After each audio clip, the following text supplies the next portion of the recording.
ब्रज के नंद लाला, राधा जी के सांवरिया, सब दुख दूर हुए जब तेरा नाम लिया, जब तेरा नाम लिया। देवी सज्जनों, आत्मदेव की कथा शुरू हो रही है। तुंगभद्रा, तुंग मैंने अधिक, भद्रा मैंने कल्याण करने वाले। तुंगभद्रा किसी संत ने कहा यह शरीर है, इस शरीर के माध्यम से आप दान पुण्य कथा का श्रवण करके अंततोगत्वा आपको परमपिता परमेश्वर की प्राप्ति हो सकती है, ऐसे संत ने कहा। तो तुंगभद्रा नदी के तट पर आत्मदेव नाम के एक विद्वान ब्राह्मण पंडित दानी ज्ञानी संत निवास करते थे। गृहस्थी संत थे, ब्राह्मण थे, विद्वान थे, लेकिन उनकी पत्नी जो थी कंजूस थी।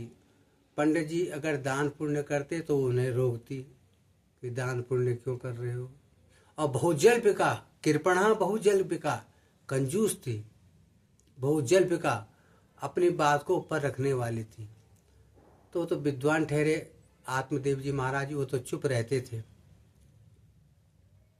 सुनते रहते थे, लेकिन दान पुण्य करना उन्होंने रोका नहीं, क्योंकि उनको पुत्र की प्राप्ति नहीं हुई, इसलिए वो दान पुण्य ज्यादा करते थे।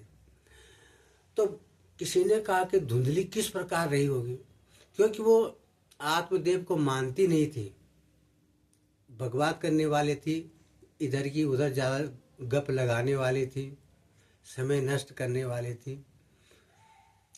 तो किसी ने ये कहा कि धुंधली किस प्रकार रही होगी। तो दिव्य सज्जनों, कहीं मैंने पढ़ा था कि एक मित्र की शादी थी, उसने कहा मेरी शादी है, कल चलोगे? कहे भाई मेरे को तो आपके अलावा कोई जानता ही नहीं है। कोई बात नहीं है यार, ये कार्ड ले और चल शादी में। अब जब शादी में गया तो उस दूल्हे ने किसी को बता दिया कि मेरे मित्र हैं, ये खाते पीते नहीं हैं। तो देवी सज्जनों, जब डांस होने लगा तो किसी ने कहा कि यार थोड़ा सा पी ले। उसने कहा मैं नहीं पीता। अरे कह पी ले यार। तो उसने एक पैक, बड़ा पटियाला सा पैक उसको पिला दिया और वो डांस करने लगा। फिर उसने कहा थोड़ा और डाल दे यार, एक पैक उसने और मारा।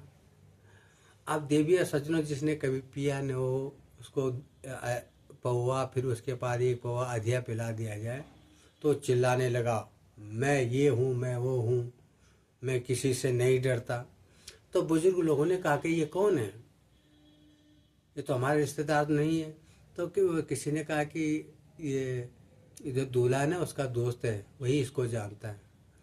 तो बुजुर्गों ने क्या किया कि यहाँ से 1-2 किलोमीटर शमशान है, ये कहता है मैं किसी से नहीं डरता। तो वहाँ पर एक चुड़ैल रहती है, हमने सुना है, इसकी जो दारू का नशा है ना, एकदम से उतर जाएगा। और दिव्य सज्जनों, वहाँ पर वो चिल्लाने लगा, मैं किसी से नहीं डरता, मैं किसी से नहीं डरता। तो वहाँ पर चुड़ैल उत्पन्न हुई। उसने अपने अनेकों रूप धारण किए, खूब डराने की कोशिश की, लेकिन वह डरा नहीं। तो चुड़ैल ने कहा कि यहाँ पर जो भी आता है 10, 11, 12 बजे के बाद, या तो आता नहीं है, और तो आता है तो डर के मारे चला जाता है। तेरे को 2-3 घंटे हो गए, तो मुझसे नहीं डरा? क्यों नहीं डरा, इसका क्या कारण है? तो कहे भाई मैं कुंवारा नहीं हूँ, मैं शादीशुदा वाला हूँ। तो क्या चुड़ैल है, तुझसे बड़ी चुड़ैल तो मेरी पत्नी है जो घर में है। तो देविया सज्जनों, आप इसका अर्थ आप जान गए होंगे कि वो धुंधली किस प्रकार की रही होगी। तो